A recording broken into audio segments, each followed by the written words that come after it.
काय सांगू तुम्हाला ना, हकालकाल ना आपल्या शीतला देवीचं दर्शन झालं. चलतंय शिवराय मित्रांनो, आज आपण निघालो भाऊ कामासाठी. पहिली ट्रिप आपली भेटली ती म्हणजे शीतलदेवी मंदिरातच. ही मोटर होती ना, ही जललेली, पण ही मोटर या खड्ड्यात ठेवली होती. या खड्ड्यातला जोपर्यंत पाणी निघत नाही ना, तोपर्यंत शिवमंदिर आहे ना आतमध्ये, त्यातला गाभाऱ्यातलं पाणी निघ.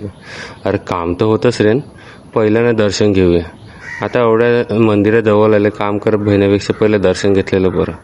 पहिला रावीतलं रामकुंड, बापा इथं काठोकाठ भरून लिहिलेलं. अरे 2-3 दिवस पाऊस असणार पडला ना तर काठोकाठ बघितलं. कासव दादा निघालता बाहेर, तर म्हणते काय सांगू दादा, एवढे पाण्यात रेला, आता थोडं ऊन खाऊन घेतं.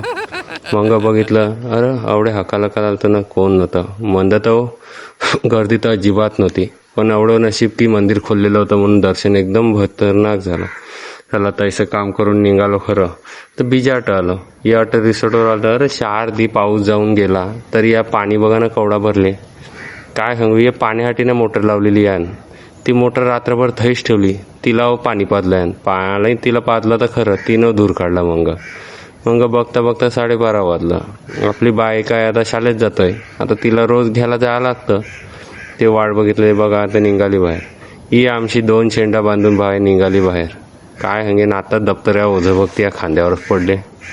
पहिल्या जाम रडली, पण आता डोस झाल्यांना तर रडत नाही. माना बघून हवे लागली. अरे आज भाऊ तू आला माना घ्यायला सांगते. तिला घराओढली ना भाऊ, निघाला आता सफायला. ये दाताला कुंपाऊंड लावले ना, ते टाईट करायसाठी ना डॉक्टरने वारतीलेला. ते तर वारतीला आजूबाजू वातावरण तर एकदम जबरदस्त झालं. अरे एवढ्या दिवस पाऊस पडला ना, एवढं साफ वातावरण कवा भेटलं नाही.